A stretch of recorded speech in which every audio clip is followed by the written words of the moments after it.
Hello, and welcome to the Solutions Manual podcast, where we take life's greatest challenges and turn them into simple, practical solutions that you can actually use. I'm Sarah, and I'm fascinated by nutrition, well-being, and human performance. And I'm Maciek, a physician and medical leader passionate about helping people unlock their potential. What unites us is a deep fascination with how the human brain works and how to train it. Together, we will show you how you can rewrite your life story by retraining your brain. Join us as we explore the intersection of science, the brain, leadership, and personal growth. Let's get started. Well, welcome back to the Solutions Manual podcast. We are really excited to have Sarah Visor on with us today. In her early 40s, Sarah Visor made the difficult decision to step away from a promising 20-year corporate career after experiencing severe burnout. What she didn't know was her condition was a direct result of not managing the early warning signs of distress. Thank In you, Sarah, for 2017, joining us. this led to Thank you for having full-blown chronic fatigue We have a lot to talk syndrome, about. known So, as without ME/CFS, a life-altering condition that she still navigates. Today, Sarah is an author, speaker, and certified executive coach. She inspires others by sharing practical strategies on redefining success, preventing burnout, building enduring careers, and her own experience of thriving whilst navigating a long-term health challenge. And you can read about her experiences in her new book, Too Tired to Think. So thank you, Sarah, and tell us about your journey and tell our audience a little bit about you. Okay. Alrighty. So you asked me, the first question was around, my early beginnings. And I was thinking about it and, like so many different people, I didn't know what to do when I first started out, when you're such a young kid. So I started out studying, I did a double degree in business and Japanese. Japanese was something I was passionate about. And I later studied a more general degree in MBA. And I was looking back and I was thinking, how did that time define who I was? And, what I was such an energetic, highly just adventurous type of person. And so in my 20s, I'd say I played to those values. I lived and worked in many different areas. I lived in Japan, in London, Washington, D.C., Singapore. Wow. Just had a great time in so many different ways, when you're just searching. And then around mid-30s, you start to get a little bit more serious. You're back into life. You go, all right, I really do need a career. And I'd been building a career around that time, and I'd kind of settled into the field of consulting. I loved working with smart, intelligent, energetic people, like pretty much people who could match that type of energy. Around my mid-30s, I settled into Brisbane here in Australia, and I think that's when I can start to say, my career really grew from strength to strength. So in the corporate world, by that time, you've got 15, 20 years under your belt. You know what you're doing. You start to, find your feet in that way. But as you heard, what it's signaling was I did get to a bit of a crisis point as I was heading towards that 40-year mark. There are some pivotal times in there. There was a period of time, I would say that mid to late 30s was a time that I now have renamed the sprinting the marathon period. I don't know if anyone can relate. You guys can relate. People listening can relate. And that's where you feel like you just go. And, you're just constantly fighting for time. But what I found was constantly fighting for that energy to do everything that I needed to do in life. And one of the strengths that I know that I have is that sense of adaptability. So when you're in consulting world, that works really well, right? You're adaptable. You can kind of morph yourself into any type of situation. You can be what they need you to be. But it's a double-edged sword. Right. And so what I found was that sense of adaptability that I had meant that I could fit myself into almost any environment, but I would often feel like I was kind of losing myself. And I know that I had very strong values in those 20s. The things that drove me were the values of things like freedom, growth, that sense of happiness, of being happy. And, the corporate environments I started working for, especially the last year before I burnt out, I don't think freedom or growth or happiness was their priority. It's like, it's they're running on completely different types of values. Right. Yeah. And the other thing that I look back now and I can reflect on was I was a bit of a sponge when it came to other people's emotions. The type of stress that I was surrounded by a lot of A-type personalities. How long do you think the accumulation of the environment and the stress and challenges, how long do you think it had actually been building? It's spot on that what we often think of around this term of burnout is like all of a sudden it hits you and you're burnt out. Hmm. But that's not how it happens. So when I look back, it had probably been, and I was looking at it, it was from that mid 30s onwards. It was around maybe around 7 year period that I was trying to kind of morph myself into corporate environments that really didn't feel like I was thriving. Hmm. And there's good times in those 7 years. It's not like it's all bad times, Course. but it wasn't playing to my strengths. And in the last year, particularly, I really felt there was a mismatch of my energy. I was working for one of the big four, the PwC, PricewaterhouseCoopers, and look, an incredible company. It was exactly what I wanted to do. I worked in change management in these big technological and corporate change type environments, and I absolutely loved the work itself. And I loved the people being so driven, so energetic. But in terms of a misalignment for me, that last year was quite brutal. And Mhm. it wasn't any one thing that you can go back and go, that happened. Often call it the burnout that happens for us is it's like a death by a thousand cuts. Hmm. Hmm. And so it's this accumulation of things that happen. And what was happening in my experience was I was just getting more and more frazzled, stressed, tired. What I would do for that last probably 6 months was I would go to work, come home, sleep, just try and get through. And what blows my mind now is nobody noticed. It wasn't my work that suffered. I was, even being like congratulated, given promotion, like given like bonuses, told how well I was doing. And every time I heard those words, I'm like, can't you see I'm falling apart? But no, nobody can see it. It's Mhm. often what we find is that, you can hold it together and, you put a lot of your effort into trying to hold it together. And then you go home and just all I could ever do was sleep. And weekends were just sleeping. And so you're not getting the recharge, the rest, all the other things of the richness of Mhm. life that you need to be able to like fuel the energy. Mhm. Mm. And So, no one at work around, you said no one noticed or and no one said anything. And does that include personal friends, family, maybe like did anyone notice anything about your change in behavior and need for sleep? Yeah, no, it was funny. No, No. I Yeah. think maybe I just um I Mm. guess one of the things that is I try and make the world better for everyone else, right? Like and the research will show us quite clearly the type of person who is prone to burnout. Uh, And this person is your safe pair of hands. They're the hard workers, mm, they're the high performers, they're the achievers, and they're the ones who care, the ones who are often the givers of the people around them. mm, They're the people that are most prone to burnout. And, I would like to say, yeah, that people notice. I do live alone too. I think that does, like I live at that time, I lived alone. I think that made a big difference. Some friends noticed because what I found was, especially in those last 6 months, I was crying a lot involuntarily.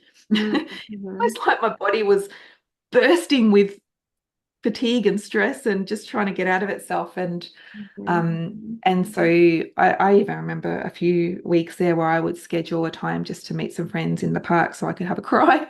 And so they noticed. mhm, But what do you do? Once you get to that point of burnout, once your body is starting to break down, and tell you that, really important signals, such as you're crying uncontrollably, or I'd wake up crying, it was involuntary. Once you get to that point, it's too late. Yeah, it's way too late. Yes. And it's very hard. Like, I didn't know what to do about it, let alone anyone else around me. You can't hold them to that. Like, what would they do? And, so I did get to the point, it was, and always remember this date, it was July 2017. And I just finished a major project. And I said to my boss, my leader, and I said, I'm going to need a break. I'm going to take 2 weeks. Mhm. Optimistic now I look back on it. I went, 2 weeks. We always say 2 weeks is going to fix everything, right? I'm going to go away for 2 weeks. I'm going to like sort this out. I don't know what's going on, but I'm going to sort it out and I'll come back and we'll go on again. And what I didn't know at the time was, really, it was burnout for me was a corporate career killer. Mhm. Mhm. I Mhm. got to the middle of that second week, and I just so desperately wanted to go back to work. I didn't know anything else, but I just couldn't. And I had to make that call. I was like, I'm not going to be able to come back. I'm so Mhm. sorry. I just need a few more weeks. And that kept going. I'm going to need a few more weeks. And Wow. you probably read in the bio, you read, what I didn't know, is it wasn't just stress. And so in that time, I'd gone to the doctor, the GP, who had said, you've got anxiety and depression. You need to get on this medication. Well, anyone who's tried that will know that it's very difficult to get on, and especially to get off that type of medication. And the GP was just doing what he knew. I was also seeing a psychologist at the time. She knew better. She was like, you've got burnout. It's going to take, she told me at that time, 2 years. Being the person I was, the achiever, I'm like, it's going to take me 2 years. But she was on the ball, on the money with that. The GP I would say that it's a misdiagnosis, because, you have showing signs of anxiety and depression, but is it because you feel so bad? Or is it because you've actually got this, like, you got this condition? Mhm. And so trying to get onto medication just makes things 10 times harder. So eventually, what I was also noticing was, like, there was a period there of 6 months I could barely get out of bed, like absolute exhaustion, more than you would expect for someone who's just got burnout, who's just, and it's not a mood disorder. Um, and that's when that whole MECFS, the chronic fatigue syndrome, that's when that journey started, getting a diagnosis for that. Mhm. Very challenging. Lots of people will tell you that. There's no one test or biomarker that can tell you about that. But within 6 months, I did manage to find someone who said it's more going to be this long-term chronic fatigue syndrome, as well as the burnout Mhm. that's Mhm. happening to you. So I have one question in the journey. You said that no one in your environment noticed what's going on. Did you notice? Yeah, I know. What a great question. I felt it happening, but in 2017, and this was starting well before then, the language of burnout wasn't used. So I noticed, of course, that things were happening to me, but could I put that together and go, this is something that's real? No, Mhm. no. I blamed myself, and I was like, I think we're a lot better now. And one thing that COVID times did, that was positive for us, is it did bring some of this language out to the Mhm. forefront. And I know you wanted to talk about that. It's we do talk about burnout, and it's almost like burnout, though, as a term, is thrown around a lot, and it's probably a little bit overused. I felt burnt out. Oh, I need a weekend off. I'm just feeling like depleted. What I'm talking about was a burnout that did take at least 2 years Mhm. to to resolve. And my story is a little bit more complicated, because I have chronic fatigue that's come out of it, and I'm still living with that. It's 8 years on now. Mhm. But we do know that burnout is usually measured in years, Mhm. if not months, most likely years, in its making, and in the ways that you need to resolve it. Mhm. So yeah, did I notice? Um, no, but looking back, the signs were all there. Yeah. Yeah. And just to for the signs that were there, what's the earliest sign that you can recall? Yeah. Great questions. Um, well, I wanted to I wanted to introduce a model that I think would help people here, and it's Yeah. um, the model that that I now use to explain burnout to people. Hmm. And it seems to go, let's say there's three stages, and it's never just like it's never that clear, but let's say there's three stages, and the three stages that we talk through are around the alarm stage, Hmm. Hmm. the resistance stage, and then the final burnout stage, the exhaustion. Hmm. So the alarm stage is when you're starting to get the first signs of burnout. And when I tracked back over that, it actually went back years before, let's say 7 years before I was starting to show this. Yeah. And it's going to be signs such as, disruption of your sleep, like not being able to rest. I think that kind of that feeling of tired but really wired, Hmm. and it often happens at 3 a.m. or, and when your cortisol just suddenly just spikes up again. Um, you might start finding that you have health issues that start your body starts breaking down a little bit. It can be gut issues. It Yes. can be, Mhm. yeah. Uh, Obviously, MECFS, chronic fatigue, that is in the making, that there's autoimmune issues. There's all Mhm. these different things that we know come from stress.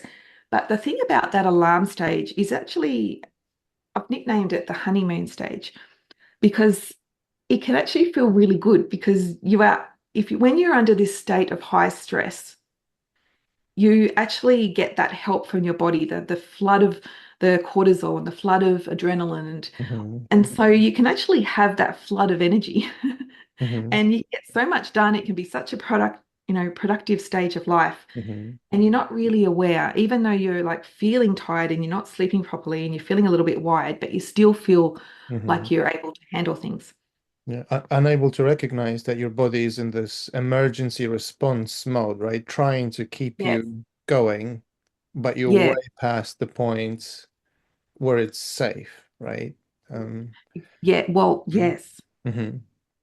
That's 100%. Yeah. It's that whole you're in the Mhm. sympathetic state, and you're getting the help from your body, but it's meant to be that short Mhm. burst versus, because the stress that we have is the chronic stress. It's the niggling anxiety that just sits in the back of your brain and grinds. I Mhm. know when I'm grinding. Mhm. And it's the things like, I've got to make deadlines. I've just got so much on. I've, Mhm. just got no time to myself, or I've got financial issues, or Mhm. there's big problems that we have rather than short problems. Mhm. Yeah. Hmm. So, Sarah, so you mentioned that you absolutely make people alert to the symptoms such as I'm unable to sleep, right? Or I've noticed disturbance in my daily functioning, or I've started noticing symptoms of anxiety or depression, right? So I find it quite interesting because again, not only that those are sometimes difficult to recognize or link, but when we work with clients, we go even earlier. For us, the step where you should seeking help is when you notice that you're starting to self-neglect yourself. Maybe you stopped going to the gym. Maybe your diet starts to slump. So you're starting to sacrifice yourself for your career. Do you think that's too early to start looking at what's going on in your life? Well, the obvious answer is no. That is so smart. Because as I was saying, you get to the point where by the time if you're starting to notice only then, there is like you are a little bit too far gone. Mm-hmm. So stopping it at the pass before that happens. Um, but some of these what we're talking about are so vague. Mm-hmm. It is Yes. really hard to know, right? Especially when you're busy, and especially in those, I feel like it's those your 30s. Mm-hmm. Um, or that time when you're setting up life, when you're juggling family, when you've got so much on that, there is a little bit of that to be expected Mm-hmm. versus like I'm really like suffering here. Mm-hmm. Mm-hmm. Mm-hmm. But one thing I know is that, when it came to, so, it's well established, I let it go way too long. And the one thing that I probably didn't expect out Mm-hmm. of the resolution was not just that I needed the time off and I needed to really shut down, and it was years, as we know, but it was actually going to require some systemic lifestyle changes. Mm-hmm. And it Yeah. took me a long time to work that bit out as well. Again, 2017, we weren't quite as knowledgeable about burnout. Mm-hmm. Um, and so it was probably about 2 years in. I remember just looking in the mirror and going, "Oh my God, I'm not going to be able to go back to PwC or anywhere." Like as I Mm-hmm. said, it was a corporate career killer in a lot of ways. What am I going to do? And it's almost like you get to the point where you go, "Who am I?" Like if I can't say I do that job,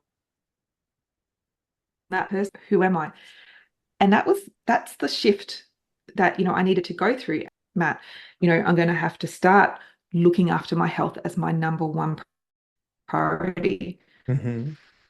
Right. Right. Because without health, you've got nothing. But for other people, it's what do you let go of? Because you've just spent 20 years building a career. You get to this point, um, you know, how do we know when we need to make changes, and how do you make changes when it really feels like it's a core part of your identity? Mm-hmm. Right. And That's a hard one. how did you resolve this at loss, essentially, or this redefinement of who you were and then who you wanted to be after that, while you are also managing the realization of what comes from burnout, all the acceptance that okay, this is how long it's been going on. So you're kind of managing a lot of things at once, but so how did you just focus on the identity part and who you were and who you wanted to become at that point? Mhm.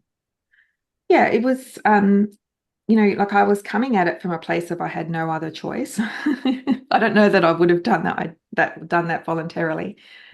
Um, but one thing that I really could draw upon was that person that I described in my 20s, that person who loved to travel, who loved, just had the energy, was seeking, a seeker of the world. Mm-hmm. Um, to go back to those core values that I mentioned, around freedom, growth, and happiness. Mm-hmm. And I always knew that I was going to need to work in some ways. And, you know, having chronic fatigue is such a hard thing. It's so cruel because I just dearly wanted to work, but my body, it just felt like my body was letting me down constantly. And there was a long period of time there I was quite housebound. Mm-hmm. And then you make like a little bit of progress, and you start to go, well, maybe something is possible. Yeah. And so what I did then was I worked out that, of being a consultant, of working in these like in change environments. After a couple of years, I was trying to find ways Mm-hmm. of being able to still meet all of those needs, but in ways that were going to be friendly around the new life that I was creating, which prioritized health, which meant that I put my energy into going for a walk each day rather than trying to chase down work, or trying to chase down other things. Yeah. There was one moment when you mentioned earlier that when you work for PwC or during your corporate career, you had this, and we often hear it phrased like this, I had this opportunity almost to wear multiple hats, to be adaptable, to adapt to multiple situations, right?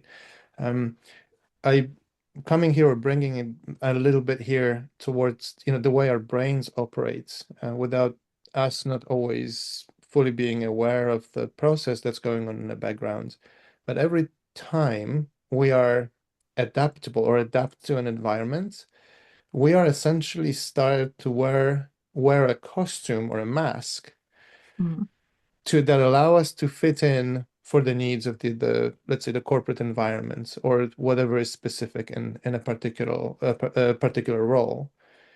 And what we're essentially doing is we're putting an additional cognitive load on our brain to perform an act of sorts where we trade part of who we are for approval of the environment when we are in.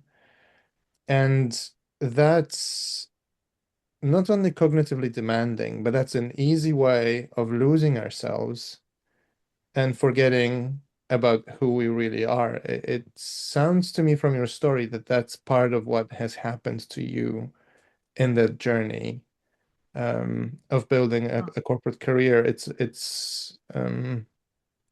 a relatively common problem. How often do you see this happening to other people when you do executive coaching in your experience? Yeah, I agree with you. It's common, especially the people who I coach around burnout, because one of the terms that we use around that is the people pleasing, right? We're describing people pleasing here in a lot of ways, and that need for approval. I think that's the word you use right there. It's that need for approval. And when we're driven by these types of, I guess you could almost say they're unhealthy ways of being, and we do this in all aspects of life. And then you mix that in with things like people pleasing, and it can become such a toxic mix where, it's worked for you well in the past, but you just get to the point where it's the thing that helps you hemorrhage all your energy out. And so what I work with people on now, and what I've really had to think about for myself is, if you wanted to put it down into one word, it's around boundaries. But I think the most important boundaries to me means the boundaries that I put up within myself. And that's something that I've really had to, it's part of that morphing of identity that we talked about, Sarah, is, what boundaries do I need to put up? How am I approaching things? Why am I approaching it in that way? And kind of like that second guessing of, is it because I need their approval? If so, it is. I guess one of the benefits of having chronic fatigue is I don't have energy to spare. So it becomes a really easy for me to go, oh, geez, I'm tired today. Wonder what I've been doing. Where have I been leaking into my own boundaries? So it actually is quite helpful at different times. Yeah, when you're talking about this, Sarah, it sounds like another way of just being aware of the resource, the energy resource that you have physically, mentally, and just knowing on a much more deeper level how much you actually have to spend and on what. And I think the high performers and others either struggle with either knowing how much they have, first of all, or accepting that what they think they have, they don't, and then really overspending it and tapping into reserves that are still depleting constantly, but kind of not having that awareness of what your true cognitive reserve is or what your cognitive spend is, because that's really what dictates your ability to do the physical work too. So how do you bring awareness to people, or how do you help someone bring their awareness to how much energy they really have and how much mental spend they'll be able to budget for the day, let's say? Hmm. Yeah, it's a good question too, isn't it? Because it will depend on the day, of course. Mhm. Um, and I like your language, and because it really is, we get so caught up in time. Mhm. We're really interested in time. Like, I don't have the time. We're driven by a calendar. But honestly, as a whole new concept, I think energy is way more important than time.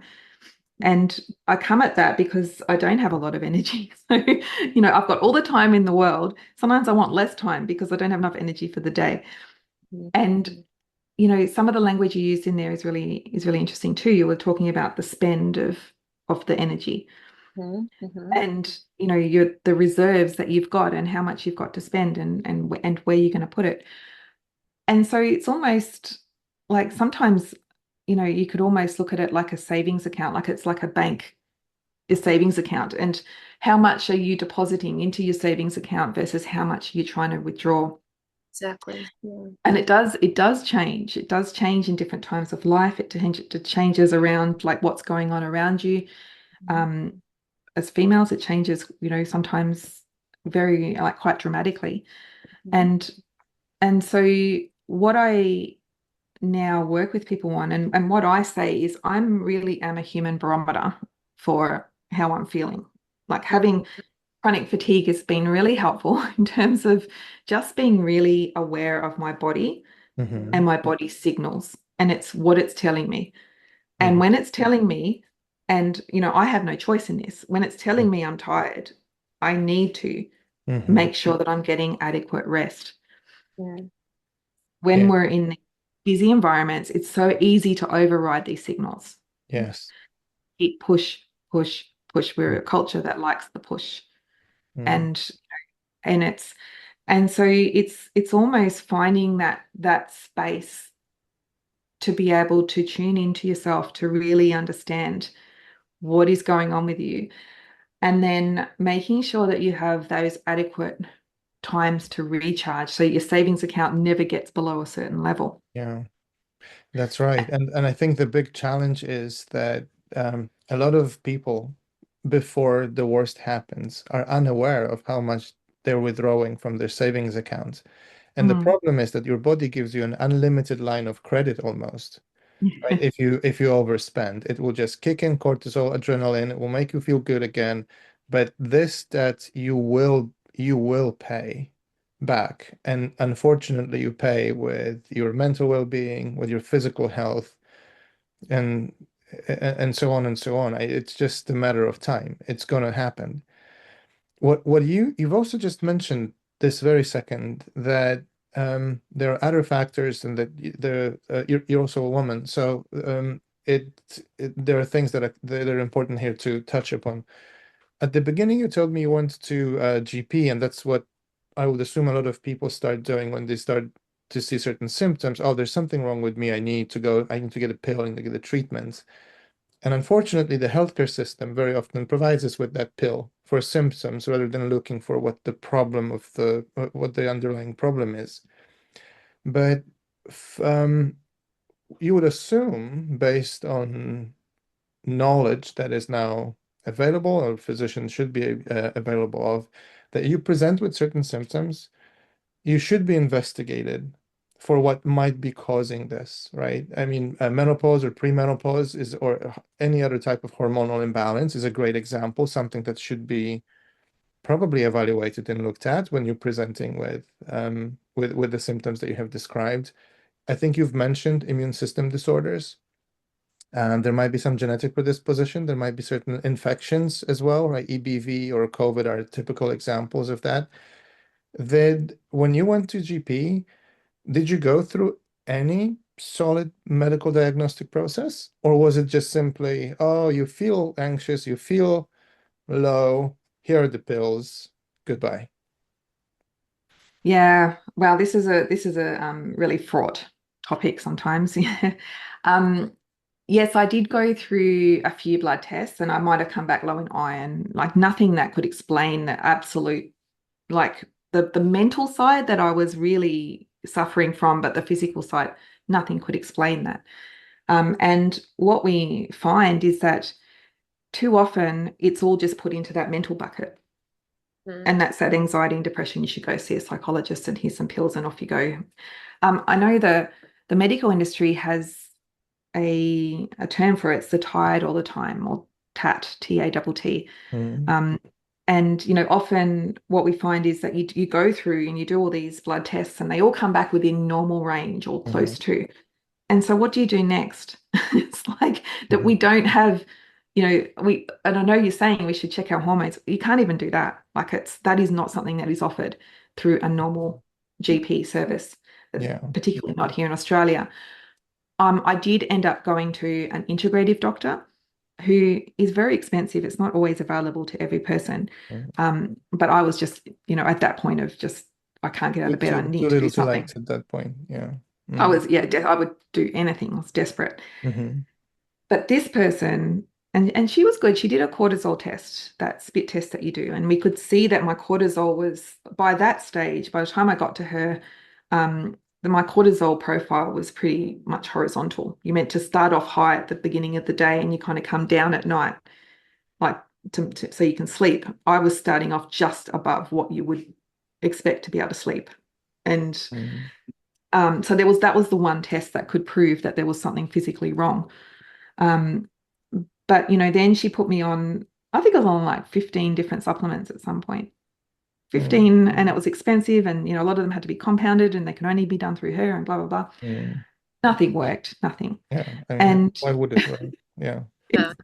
it's so hard. And you mentioned, like, we're talking about ME/CFS and you mentioned long COVID.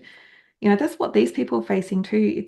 It's so hard to just get that initial diagnosis. Often it's for ME/CFS, at least it's the diagnosis comes from ruling out everything else.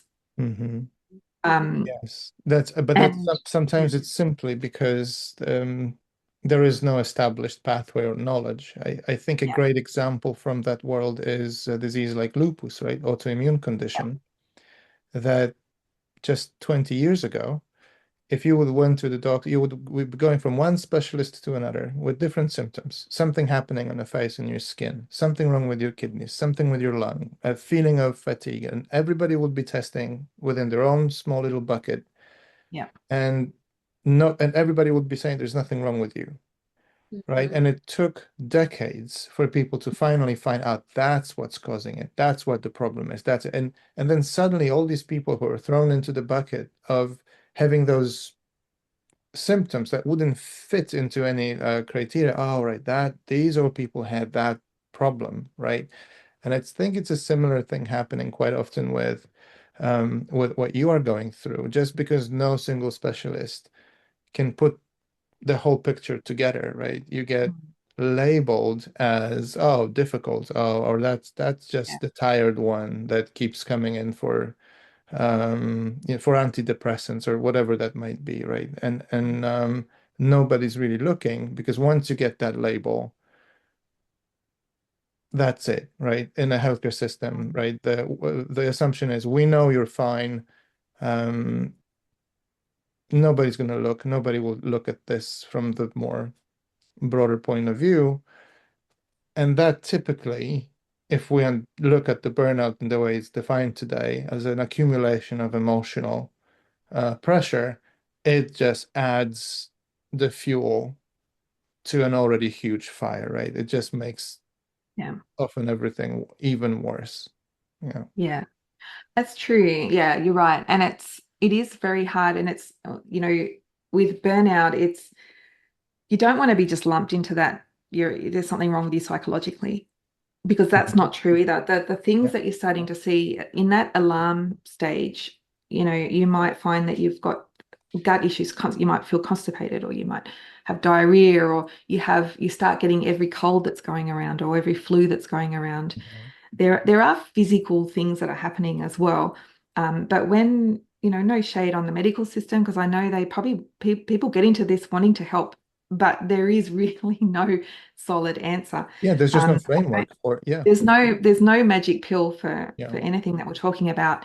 And when I was saying one of the cures, or the things to help with burnout, is pretty much systemic lifestyle changes. Hmm. There's no prescription that you can write for that either. Yeah. It's like, Yes, and unfortunately, that's yeah, hard work as well that's needed, that's hard right? Yeah, work. that's Yeah. hard work. Yeah, Well, that's really, yeah. Well, there's a couple things I want to bring up. One is that you just said that the physical changes, and if we just talk about cortisol only, we know that elevated cortisol, especially long term, does have impacts on immune system, on your gut health, on everything. But I just want to bring it back to the brain, because there's also a lot of evidence on the structural and functional changes that happen with long-term elevated cortisol in the brain as well. And those can also result in some of these other symptoms that you're mentioning too. But we know that your ability to just regulate emotions, create new connections, there's increased risk of cognitive disorders in general with long-term cortisol. That's all happening, and we don't really have a measure for those either, of course, in that straightforward way. But I just want to point out that because of those structural changes or the lack of, let's say, flexibility and adaptability that your neurons actually no longer can maintain because of something like elevated cortisol, makes your ability to decide, make decisions, and regulate your emotions, and even just take those moments of self-awareness away. So Mm. if we're thinking about some of the really early signs Mm. of or flags of, okay, like maybe you have emotional reactions to things that maybe you wouldn't Mhm. have previously, Yeah. or and even if it's so subtle, that's one. Another might be if you are if the emotions are lasting longer than maybe you've experienced previously. And I'm bringing this up because I think people think that, especially if you're busy, you have a job, you're trying to perform, the cost, and you're illustrating this, the cost of pushing through it, let's say, because someone might think, oh, I'm having this emotional reaction. I don't know how to fix it. I'm going to push it away. Well, the point isn't to know how to fix it, especially if your brain is undergoing all of these physical changes that's not allowing you to know how to do that fast enough or however long you think you should be able to. Simply pausing and telling yourself, okay, this is not how I have experienced this emotion in the past, or I'm interpreting a feeling in a certain way. That's enough of a flag to help your Yeah. brain not allow you Not to push through. normalize it, right? It not Yes. normalizing things. Oh, this must be because I'm under pressure. Yeah. Hmm. And pushing through something like, I can't, I have to perform. I have a deadline, I have this. And I think people relate to that. Hmm. That's not being neuroplastic. Hmm. That's misregulated emotions because you're losing the ability to maintain your neuroplasticity. So I think like, and that's so hard to know whether it's the normal stress of your everyday life or your job, but I think we can, when you recall, it sounds like, oh yeah, this was happening for a while and this happens. And now maybe because of your awareness and your ability to budget your energy, you've sort of calibrated that in a really important way. And I think it's probably done, um, helped your brain recover physically as well, at least long, hopefully for long term too. So I just wanted to bring that Yeah, up. hopefully long term. Hmm. It's yeah, that's really insightful. It's when the WHO came out with three signs of what to look out for burnout. And if you have one or two, it's not burnout under their definition. Yeah. But it's around energy, involvement, and efficacy. And so the energy side, these are the things to look out for. It's that feeling tired, the fatigue. But as you just pointed out, it often comes with these heightened emotions that we have. Mhm. And it can be things like you might start noticing behaviors like you've got road rage. I know I'm normally very like That's a really great nice person. You go first. No, this is okay. You go. And I was just raging. It's like, Mhm. and then and then it would flip and I'd cry and I was devastated. And so those swings, those big swings in emotions example. absolutely are a huge sign. um, and then often what came with it, what it felt like when you talk about the brain health, what it felt like was that fogginess, the brain fog, which is just a really simple term. What it is, it's devastating because you can't think straight, you can't make decisions, you can't keep Mhm. anything in your mind. You have to write everything down. If it's not in your calendar, you forget. And I've Mhm. always prided myself on having such a good mind. Mhm. And to have the feeling like I'm losing my mind, I'm losing that sharpness. That Right. is so devastating. Yeah. Right. And that's relatively advanced symptom as well, right? That happens when we go way into burnout Mm. already, because that's a symptom of a prolonged um, problem that's been brewing for quite a while, if we Yeah. reach that point. Yeah. Yeah, absolutely. Mm. And it's probably, as I said, I have the MECFS as well, and that and brain fog is renowned for being Mhm. part of that. But Mhm. it was absolutely in those burnout times. Um, One thing that I know is, and again, all the solutions for burnout's hard. So I modified my diet. So we look at things like I tried an like a low chemical diet, which is the naturally occurring chemicals in foods, things Mhm. like amines, salicylates, and glutamates. Yep. And I kept the baseline of that for a couple of months. And for me, it was like a blind going up. It was like I could suddenly see again. The brain fog cleared. Mhm. It was incredible, like Mhm. what change that made. Other people find a low FODMAP diet, low histamine diet, Mhm. all these things you have to change though. But it's very hard to make these changes when you're in the middle of burnout or in the middle of all these other Yes, symptoms. because that's additional cognitive load coming. That's Yeah. additional thing you need to introduce. Yes, Yes. additional fuel almost that you need to pour on the burnout. Yeah. Exactly. You've got Yeah. to take these things really carefully and go easy on yourself as much as possible with your day. It's a strategy that we use, and I've outlined in my book, and it's something that we use quite extensively in the MECFS world called pacing.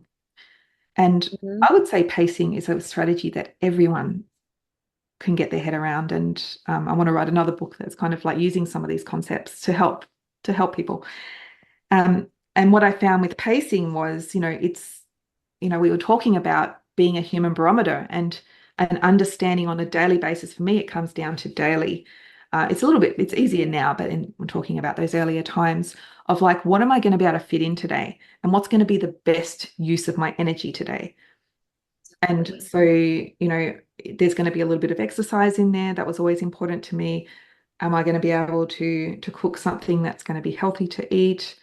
Where do I need to fit in my rest times, my down times? I'll probably put them in first. It Mhm. kind of like bringing it back to that level of was was the only thing that got me through, and that's that whole concept of pacing, though, of just being able to pace out your day, pace out your week, pace out your months, so that you're maintaining the energy that you need to get everything that you need to get done. Mhm. So, Mm. Sarah, in your book, you wrote the book Too Tired to Think, where you Yeah. where you give tips, yes, where you help people, give them tools that can help them to get through and support them through that journey. So, what are some of the things that you can do when you are lucky enough, where maybe you listen to our podcast, you are lucky enough to learn and hear, well, okay, I definitely have some warning signs. I've seen them before. They've been going on for quite a while. I'm still managing my life. My family's still fine. I can still go to work. I still haven't lost the ability to make money, right? Because that's something people Mm. often forget. Like 3 years without income, right? That can hurt, right? But I'm still in a place, okay, I see where I am. I see the slope that I'm on. What do I do? Yeah. Okay. Well, number one, let's just talk about how you that rest and recharge, like keep that savings account above that level where you know that you're actually going to be in this big slide. And there was a couple of years ago, there was a wonderful article. It was actually based on a book that came out about the 7 types of rest. I'm not sure if you guys have seen that. Um, and it talks about rest being so many different types of things. So you have physical rest, clearly, that's the thing that we know about. We sleep. But there's all these other types of rest, and the 7 types are there's physical, mental, emotional, sensory, creative, and social. And so these are all different types of rest. So I'll take a couple and explain them. Spiritual. I think Yeah. spiritual is, yeah, as well. Yeah. Okay. We'll take so the social side of rest. For some people, for introverts, say, a social side of rest is going to be I need lots of time alone. I need to make sure that I've got enough downtime so that I'm recharging. For someone else, it might be I need to make sure I've just got a couple of good social engagements in there and things where I can just talk and let off steam. Creative rest. For some people, that is might be I need some type of creative outlet. For others, maybe just reading or like doing something that kind of like gives them that sense that they're actually expanding themselves. That is the type of rest that they get. Sensory rest. It's that I sometimes, I don't need bright lights or I don't need big sound. I need some time out. The emotional rest. It's like I've been at work all week and it's just absolutely drained my battery. It's like I just need some people that get me, that I don't have to try too hard. I just need my family or my dog or my cat or whatever you need. And so you can start to see that rest is not one size fits all. And it's not just sleeping or sitting on the couch watching Netflix. What we find you might find yourself doing is, when you're really stressed, you're reaching for self-soothing behaviors, and often they're things that are going to Ah, hurt you. mm, It's Netflix binges, or like, which is fun every now and then, or it's like alcohol, or it's like food or gambling, or everyone has their thing. yeah. Um, Maybe there are some other ways that, that rest, you can find the rest that's going to Mhm. be more restorative for you. Some people like going to the gym, some people like going for a run. It's finding the ways of resting that actually gives you rest. Yes. And You know what I mean? none of those are work, right? None of this is work. And you're absolutely right? From the brain point of view, watching Netflix is a cognitively demanding task, right? There's new information, there's visual, audio, and sometimes emotional stimuli coming into your brain that your brain needs to keep processing. It's the same thing Mm, with social media. This yeah. sometimes freaks me out to see my children. Oh, what do you do after school? Oh, I need to relax. And they sit in this, they're scrolling through the Yeah. social media feeds. That's not a rest. That's not a break. You continue to bombard your brain with dopamine, with new information, with new visuals, with new audio thing. It's constant processing of new information, right? And that's just, again, you think you're resting, but you're making it worse. Yeah. Exactly. Yeah, that's a really good example. And look, as I said, the human barometer works really well. I know when if I'm watching Netflix and I'm watching something that's a little bit tense, it's going to have more of a drain on myself if I'm just watching something that's like a comedy or something that I've watched before. I like watching movies over and over. It's a bit of company. So yeah, exactly right. What do we do every morning when we wake up is we kind of reach over for our phone, and so Uh, you're starting your day with this constant bombardment of yeah. stimulation. Yeah. Yeah. So the other thing, so the resting is not optional. Resting is not it's not a strategy, it is just something that is a basic human need that we seem to have lost sight of in a lot of ways. Yeah. But the other thing around that is that sense of being a human barometer. It's helpful if you Hmm. know what's happening, if you can start noticing the signs, and you both have pointed out some really clear early warning signals. If you're finding the things like the brain fog and the decision fatigue, it's gone on a little bit too long, as we were saying. So it's trying to like be really aware of the things that are showing you that, hey, I'm not thriving here. I might be heading Hmm. towards burnout. Some of those physical symptoms and some of the mental things that come up as Hmm. well. Yes, I think I really like what you said about the time that you need to take without new information being put into the brain. We use this library analogy that every time something comes into your brain, whether it's a sound or it's information, it's someone's opinion, it's a Netflix film, it's a social media feed, it's your boss's commands, ideas, it's whatever it is that your brain requires processing. We try to visualize it for people and try imagine your brain is a library and you are dumping every time information comes in and somebody dumps a book in the middle of the library, right? It doesn't go on a shelf, it just gets dumped in the middle. And your brain needs time to process it, to remove it, remove the clutter, organize it, put it back on shelves. And when you take the fact into account that an average person today receives more information during an average week than someone living in the 15th century would receive in a lifetime, it helps to put things into perspective because your brain needs more time to process the information than it takes to acquire it. And it's a few-fold nature, right? So that amount of time, that break, that rest, as you said, that is not optional. Yes, it's mandatory because without that time, you just keep accumulating clutter and you will pay the price, right? At some point, you just cannot move through the library that is overloaded with unprocessed information. I know this is a huge simplification, but hopefully that it's something that's easy to visualize. And the more you've accumulated, the more time you need. And your psychologist was right, right? If you've noticed those symptoms going on for 5, 6, 7 years, yes, it's going to take years to deal with, right? So that's what the sooner you're able to recognize that you're heading towards burnout, the less the price of the recovery will be. Mm-hmm. Yeah, and it is a high price to pay when you get to that point. Mhm. Yeah. So for people who would like to pay lower price than 3 years loss of income, where they can find the book? What's the where can people where can direct their audience to purchase your book?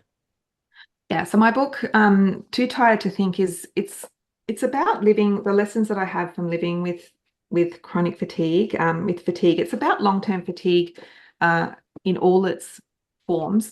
And Mhm. it goes through the physical, the emotional, and the medical system of how to like get good care for it. You can find my website at Mhm. www.sarahvisor.com. Um, and then there's a whole page for the book there as well. You can go through, you can see the chapters, you can see that and see if it's going to be good for you there. It's yeah. Mhm. We And will link it. We'll are you link it. available? Are you on social media? Is there a place where people I can follow am, you? and yeah, look, please reach out to me. I am on LinkedIn, I'm on Mhm. Facebook, I'm on Instagram, Okay. and yeah, please just send me a message to like I'm on LinkedIn a lot in a professional Mhm. sense. I always say if there are leaders out there who relate to some of this burnout and want to talk through that, it's Yes. that is my sweet spot of Mhm. of being able to help people bring them back from that brink, so they Yes. don't have to go through what I went through. Yeah. Okay, that's super helpful to know. And I have also, again, since we're on the topic of the book, every author I have ever spoken to says that the moment they've seen the book fresh off the press, printing press, there's a thought popping into their mind, oh, I should have wrote about that. What's the thing that you realize that should have been in a book, but it just didn't make it into print? Is there something like this that you have as well? Oh, I don't want to break that chain, but no, I'm really happy with the way Mhm. that this book has come out. Um, Talking through this book was written out of a passion. Like I just Mhm. sat there at my desk one day and within a couple of weeks, 30,000 words it just flew out of me. It's almost like Mhm. channeling. Um, so and then it took a year to put the structure around it and all the research and everything Uh-huh. else. It's not that easy. But what has come out of it from me is there's probably another 3 books that I could now write. Mhm. Um, Yeah. so that is Okay, what's so happened. more than one thing then. There's Three new more than books. Okay. it's All right. well, Yes. once I wrote this book, it was around Mhm. the MECFS journey. I'm like, there's some amazing concepts in here. So my next book is around that energy, the energy over time, those concepts, and how to, Mhm. and how the everyday person can like implement some of these, especially I think in that pivotal time period from age 35 onwards, when things change Mhm. and we need to update the way that we've been living, we need to update to a new way, but we don't quite know yet what that is. Yes. Or Absolutely. how. And Yeah. there's probably a burnout book in there as well, but not yet. Mhm. Absolutely. So knowing what you know now, what would you have done differently? Yeah. Yeah. Look, I think it really goes back to my core values. Mhm. Mhm. They haven't changed. That sense of freedom, Mm-hmm. that sense of growth, of prioritizing my own happiness. Mhm. I feel like I lost sight of those. And, one of the questions that we ask is it the organization's responsibility to stop people from burning out, or is it individual responsibility? Mm-hmm. We know that there are certain factors around organizations that they can do to help with burnout. Like, it's been well documented. It's a great book here that talks about that. Mm-hmm. But I would look back at it now, and in my time, I say it's an individual responsibility that I can control. Mhm. And so what would I do different? I would absolutely um, live more into my values, Mm-hmm. give less to to that type of environment. And, Mm-hmm. and it's easy to look back and say that, but it's Mm-hmm. managing those that people pleasing, the perfectionism, the things that were driving me that were a little bit unhealthy. Mm-hmm. So when we're on that individual front, um, there's an interesting statistic that we came about when looking at burnout and working with people with burnout. And there seems to be a generational differences between the rate at which people experience burnout. So the report that we are quoting here says that approximately 20%, so 1 in 5 baby boomers that work in corporate environments experienced burnout or symptoms of burnout, because these are not the same, at some point in their life. Yeah. It also applies to 35% of millennials and almost 70% of the Gen Zs. That's a staggering increase despite their work time and work commitment from the later generations is lower. So they work less hours than their older colleagues, but they experience 3 times higher rates of burnout than the older generation. Why do you think that is? What's going on here? And I also say, what about Gen X? We always get missed.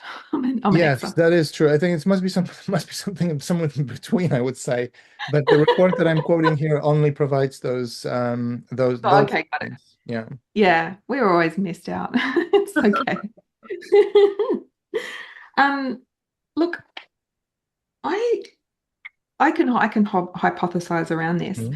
and I think there's a lot in there that of like the things that we've been talking about with the phone, the overload, like because Mhm. burnout in many ways is that overload that we're feeling when we're just not able to Mhm. handle things, to take everything in, and to Mhm. handle the expectations either put upon us, but more often it's the expectations we put upon ourselves.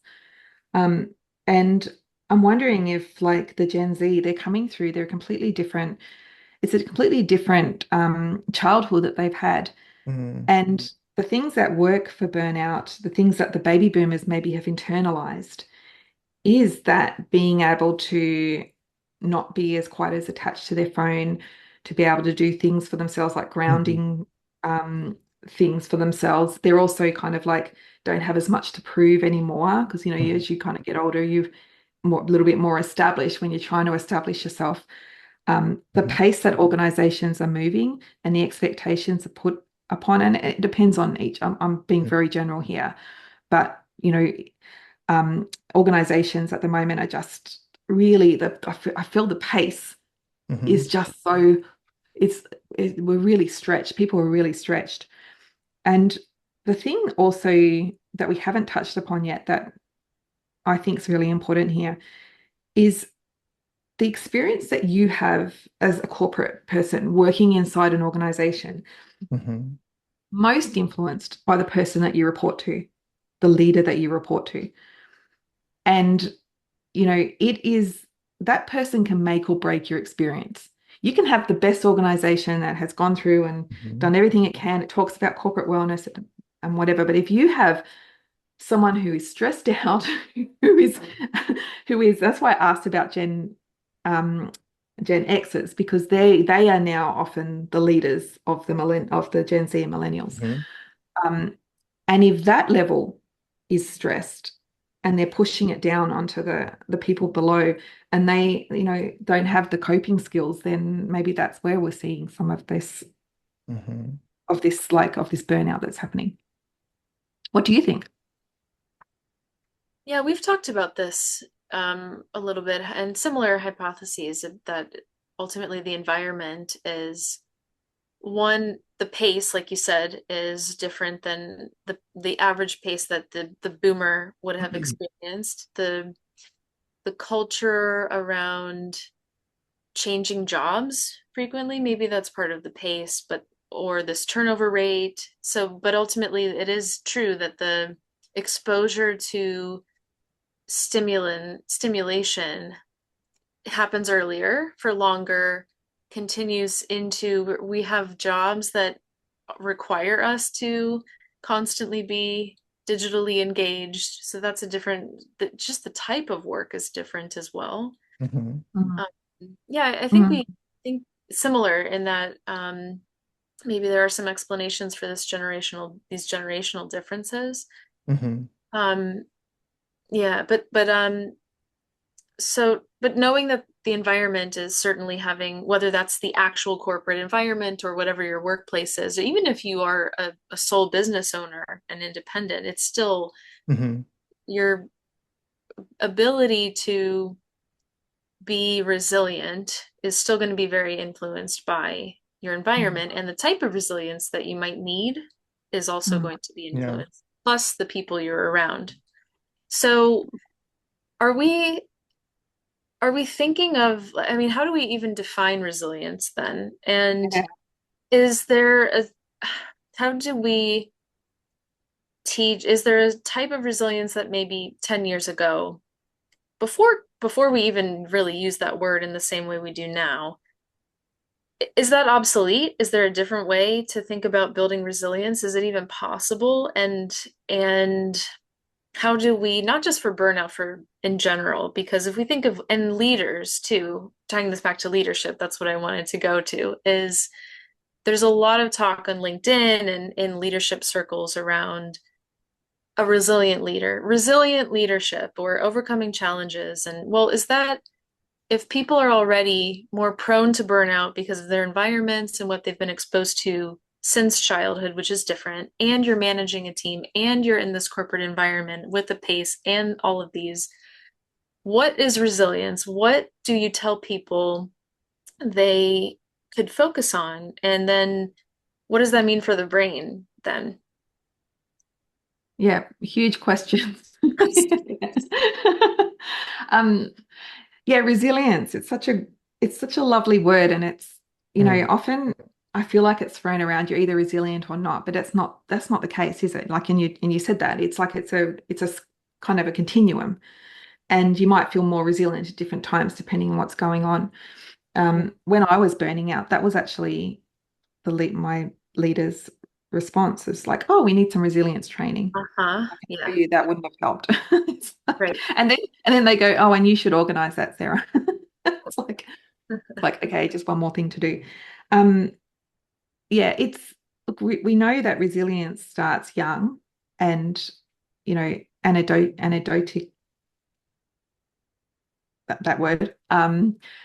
It comes from the way that your parents are, treating you. Yeah. And we know that, like, this is a big general brush, but there is less resilience when things are done for you, or you haven't been allowed to learn and fail, um in the world that we live in, where we try and keep everyone safer than what we would have in the past, there is probably going to be less resilient natural resilience coming through. So that is obviously going to be a factor.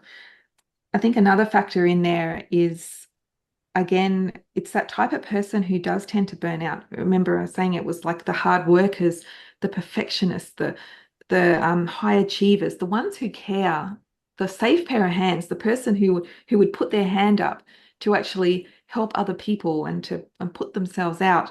Hmm. They're the ones, people who don't care as much never burn out. It's like Hmm. they just move on.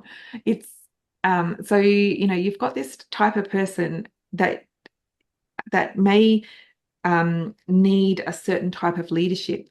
They may need the positive affirmations, the positive, like, I guess, reinforcement. When you're a safe pair of hands, too often there is just this urge just to give people more work, more work, more work, because you know that they can handle it, or maybe they can't handle it. so I guess in some ways, I'm just talking around the fact that Mhm. there is some work that we could do here from a leadership perspective of being aware of A, the signs of burnout, Mhm. but B, how not to burn people out and how to be Mhm. careful of, particularly of the type of person who is more prone to burnout. Mhm. If you have those in your team, um, then it's just being aware of that. And but that again goes to the skill of each leader. And And Sarah, in your opinion, are organizations receptive when you try to offer people support them with burnout? We anecdotally heard, and it's also part of our experience, them when we approach certain organizations and say, okay, we can help you people prevent it because it's often being quoted in human resource journals or in business journals. What is the cost of this? How much it costs companies? How much hours and are lost? How much money is being wasted on employee burnout? But when push comes to shove, the some organizations and some organization leadership simply says, you know what, if you do this, people will not work as hard. I'm not sure we can really afford this, or do we really want that? Like, what is your experience here? mm, yeah, I know there was a push, and it's like I think it's a term that has got been thrown around a lot, especially within HR circles, right? We know that burnout bad. It's like we can't burn people out, but how do we not do that? Well, actually, Mhm. well, there is a cost to that, so maybe we'll just, not worry about that bit. Mhm. I think people genuinely do not want to create those stressful environments. Mhm. But when you've got so many leaders who are stressed themselves, and that's where I think you need to start because Mhm. it's if you've got someone who is so stressed, and you can have all of the interventions in the world, you can have all of this, you can do all of the training, you can have all the support structures around, but your experience in the corporate world at least, and small businesses world, if you're reporting to someone, is your experience is mostly influenced by the person that you report to. Of It's course. yeah, it is, and it's and that's and of course the team that surrounds you, and we know that mirroring effect means that even if they're not saying I'm really stressed and this is not going well and life is not going well, you're going to feel it. You're going to sense it, Yes. and it's a contagion. It's like Mhm. we often say it's like a virus. It's contagious, Mhm. and so it comes down to sometimes one or two individuals who are having a really big influence over Mhm. a lot of other people. And you want to make sure you're supporting, I guess, those people as a priority Mhm. versus something that HR can do, Mhm. in terms of training or anything else. Yes. Especially if you take into account that the reported rates of burnout in organizations are highest among the HR employees by a mile, right? This True. is the most Yeah. affected group of employees with burnout. Um, just going back to this individual resilience, which I think we outlined, it's partly could explain those generational differences. For the cognitive performance point of view, we know how to describe a resilient person, right? I think if you know someone or if people or listeners know someone in their environment, they would be able to recognize them. They're not always able to say, well, what are the specific things that make them resilient? But they're relatively well categorized. And we define resilience as with five big buckets. It's your ability to regulate emotions as the most important part of resilience.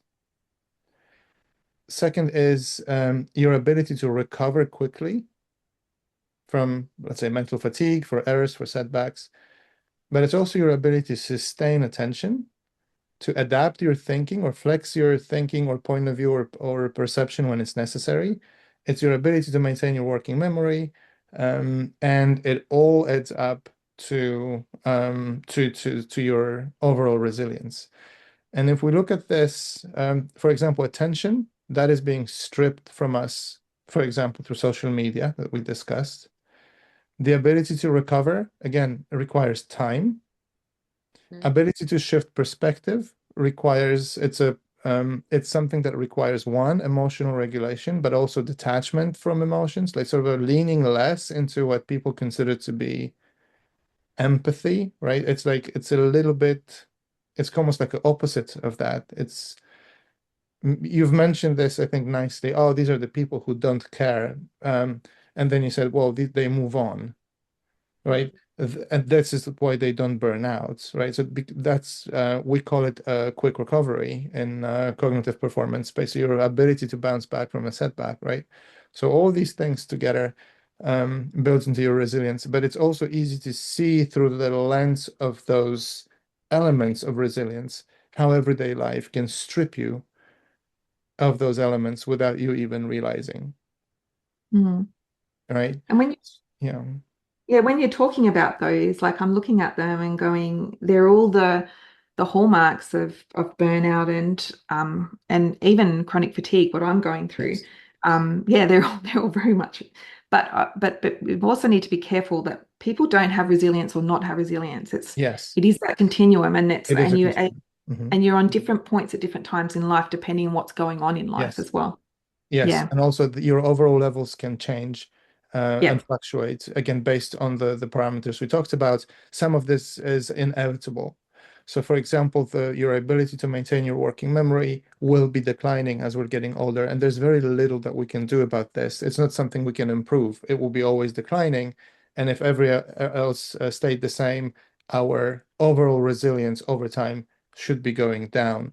But there are other elements that we can improve, right? We can work and improve our attention or get rid of attention killers, right? Again, social media is a great example, right? Those free dopamine, let's say that we say, or your ability to change perspective, shift perspective, change your mindset and thinking. Those are mm, things you can improve, right? Your emotional regulation, you can work on and improve. yeah. So you can compensate for what's inevitable through appropriate training to help you go through life. Yeah, you can use the things that you are getting better at to help you to carry on and become more resilient, even Mm. if certain decline in certain elements is inevitable. And it's like once you start looking after yourself in the right ways and feel that feeling of thriving that we've been kind of like putting as that utopia of what we want to get to Hmm. before you go down the burnout rabbit hole. Hmm. That absolutely, I think these things come with that naturally, the ability to regulate your emotions. Absolutely. That is influenced. Take your point around the working memory as you get a bit older, but I know my working memory was so affected, like Yeah. for a couple of years there, and it's bounced back almost completely, I'd say. So, yeah, that is good to know. It's the one thing that the people always ask me, how did you write a book whilst you have chronic fatigue, right? Yeah, it's I tell you how I did it. I At that stage when I was writing, I only had 2 hours a day that I could really focus and like use my brain effectively. So I would turn off my phone, I would turn off anything else, and I would just sit here and write beautifully for a couple of hours, maybe even like I like the Pomodoro method. You set an alarm Yeah. halfway through and just make sure you get a little bit of a brain break. Um, but that feeling of focus, of flow that Yeah. comes with that being able to concentrate for 2 hours. It was such a nice feeling, and it really gives you a good sense of achievement. And I probably wrote more in those 2 hours than I could have in 8 hours if I'd have sat there and been constantly interrupted like we are. And I think that talks to what you've been talking to here, that ability to sustain attention and flex your thinking and, you know, have that working memory going well, using strategies like feeling like you're in flow, just blocking out your calendar, Great. and saying 2 hours in the best time of day for me, whatever time that is. For most people, it's the morning. There are a few night owls. Um, the strategies like that work really well, and they're the types of things that that help you become more productive, and get those good feelings that come with having some sense of achievement. That's right. Earned dopamine. Earned And dopamine. and you That's a Exactly. good also one. you Yeah, also didn't reward for hard work, right? exactly, That's mhm, exactly. And mhm. you also Yeah. don't go into a 2 hour writing block with the expectation that you will be able to write the book after one or two or five of those 2 hour blocks. It will be a long term thing. And I just wanted to reiterate this point because a couple of times you've said,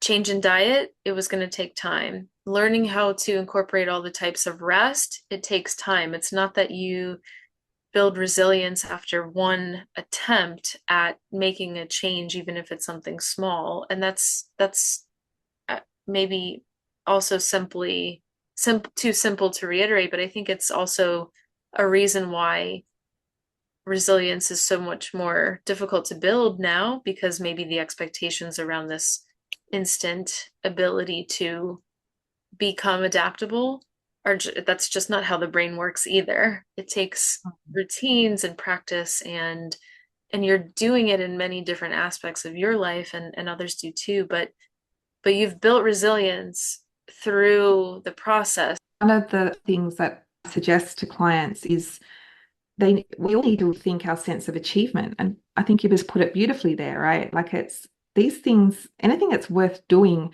that's really going to make a big difference to your resilience, to your health, to your way of life. It just takes time and you've got to chip away at it. You wouldn't go to the gym and expect after one session that you're going to have big muscles or lots of flexibility or whatever. It takes that time to chip away at it. I really like how you put that too. Yeah. It'd be nice if we didn't have to do the work, but it doesn't work that way. But sometimes the work is putting down your phone and Yeah. just sitting quietly with maybe like I use a trigger. I like triggers. And one trigger is a cup of um, tea or a cup of coffee, a hot drink that I put my hands around and I just sit there, just listen for the birds and use all your senses and feel the heat of the steam. Or another trigger I have is when I walk my dogs, we walk out into the park and it opens up and, I live in Australia, we've got beautiful blue skies and gorgeous green park and you just stand there and go, wow, this is incredible. Mm. It's some of the times the work is just taking little mindful moments and Mhm. teaching yourself just to get off the rat race. That's hard at the beginning to do. Mhm. Yes, Mhm. but it's a skill that can be taught and practiced, and it can prevent people from slumping into a place where they don't really want to find themselves, because, as you said, it can kill your career. So, Sarah, the one thing that we do in our podcasts is we give all our guests an opportunity to ask a question to the next guest, any question you like, and without knowing who that guest will be. So, what is the question that you would like to us to ask our next guest? And you probably also see what's coming. Yeah, I know, exactly. Yes. Um, okay. Well, I have a good question here, and it's for your next guest, but I want to ask it to everybody who's listening. Hmm. And the question is, what would change if you stopped leading or stopped living from a sense of depletion and started living from a sense of restoration?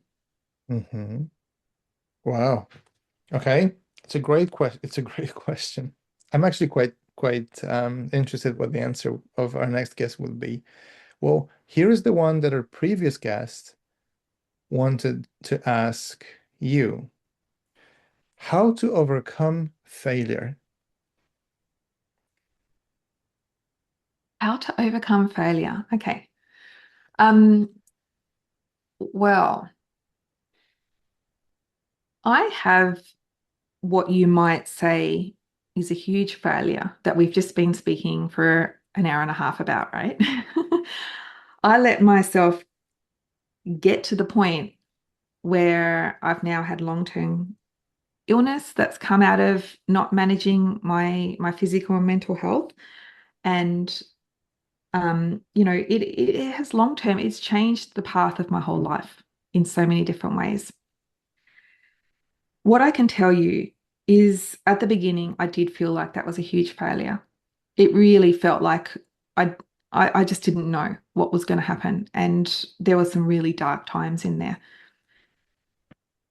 But after a bit of time, and probably really after, really feeling the effects of stopping, getting off the rat race, I started looking at it not so much as a failure, but I started looking at it as a gift. Mm-hmm. And if you'd have told me I'd use the word gift when I first burnt out, I would have slapped you. It's not something that you instantly get to.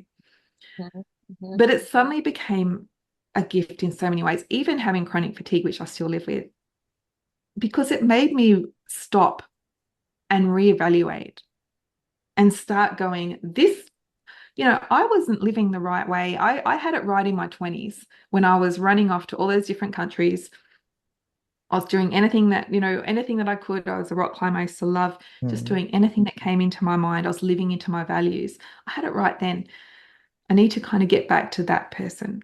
Mm-hmm. And then once I kind of gave away the corporate career in the framework that it had been, where I was working for someone else, that I was working, full time, and doing these types of jobs, and rethought it out and went, well, I can become a coach. I can help other people not go through what I want to do. I've now written a book. You can start to see where I'm going here, right? Like, it's really changed my life for the better. I've met my partner in that time. I have two beautiful dogs, who I could never have a dog before because I was never home. Um, so it's that redefinition of what failure meant for me. Mm-hmm. I would say it's a failure is there to, if it's there, it's the language is quite negative. It's there, but it's there to teach us something. It's Mm-hmm. there with it's kind of a baseline. It's sometimes you need to have these little moments in life where you can then suddenly start to grow, blossom, Mm-hmm. move in a direction that you really want to. Wow. What an amazing answer. Is an amazing answer. Yeah. Mm-hmm. Yeah. No, with reframing, with gratitude, with open-mindedness, with learning from everything that you can learn from, with not giving up, with finding the silver lining, no matter what life throws at you. I mean, that's a powerful answer. And now helping others do the same thing. Mm-hmm. Yeah. Wow. Sarah, thank you so much. Is there any last words for our listeners or the audience from you? Look, this is what I say in other podcasts I've had with around MECFS. It's just never give up. Mhm. If you're in a hard time at the moment, if you're listening to this going, I really relate to that burnout. Oh my God, I've let it go on too long. It's never Mm-hmm. too late.